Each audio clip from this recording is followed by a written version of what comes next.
What's good, people? This is the Rap Roundtable. Your boy Jarvis, the City Rap Snob, Dini the Balance, the homie Mace. We just want to make sure y'all like, share, subscribe, comment, help us get our numbers up. We're trying to get 2,000 subs, 5,000. Y'all know how this go. If y'all think we're good and y'all love the content, some of y'all always say, yo, how come y'all don't have more views? It's because y'all don't sub. So make sure y'all do that and tap in with us. Peace. The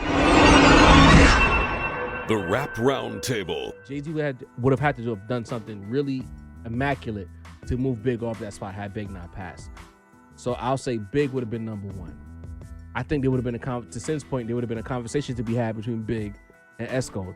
I think that the battle that we got with Nas and Jay-Z would have been big because they were already knocking on each other's door. They were calling each other's phones. There were shots fired. And I think the whole idea of the Wu-Tang Syndicate, especially like Raekwon, Ghostface specifically, I think you got Nas, Jay-Z and Biggie and whoever else would have come up during that time. We would have got some bars exchanged. What became Nas and Jay-Z, Beanie Siegel versus Jadakiss would have been that. Some underlings versus the Wu Shoguns. I think we would have got that. I always felt like Biggie wanted to like put his people on and kind of make a run. For sure, but the competitive spirit was already, they were already trading shots. You know what I'm saying? Yeah. It would have come to a head because New York City was what it was back then. There needed to be a clear-cut number one, and there would have been a battle. Because Pac would have been gone, rest in peace. New York would have been the epicenter of hip-hop, and people would have argued that Biggie, Nas is number one, yeah. Big is number one.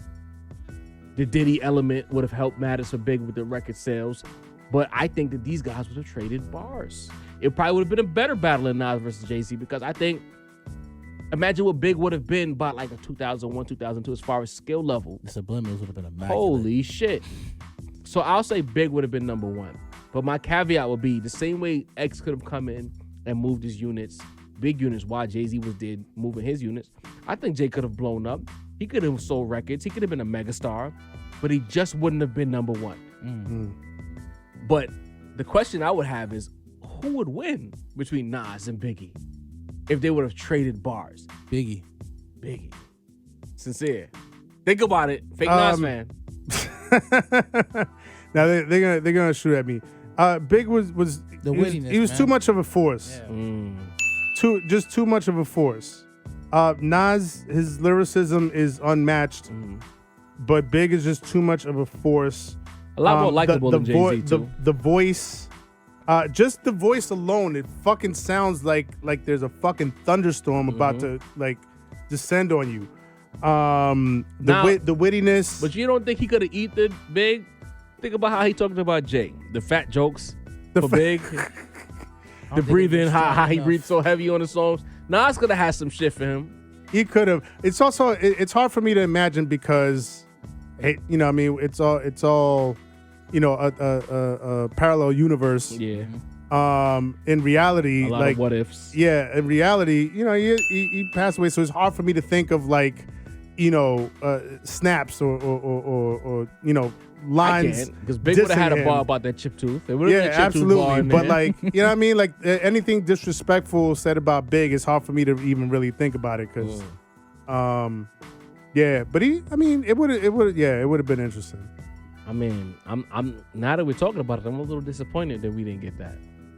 Yeah. Would there be a DMX? What I'm also thinking, or Big on a Swiss beat. Wow. Big on a Swiss beat. That was another thing that I heard. Shout out to Kill in the Apartment 5B podcast. As a producer, this is his point. This is absolutely Kill's point. You have a folder and then a B folder. You know what I mean? He said that all the big producers might have saved the A folder for Big and maybe given Jay some of the B folder. I disagree with that because we still had DMX and Jay-Z. And they That's both true. got fired. They both got I disagree with that wholeheartedly. Yeah, that's true. What I think about a lot though is the Brooklyn Queens dynamic.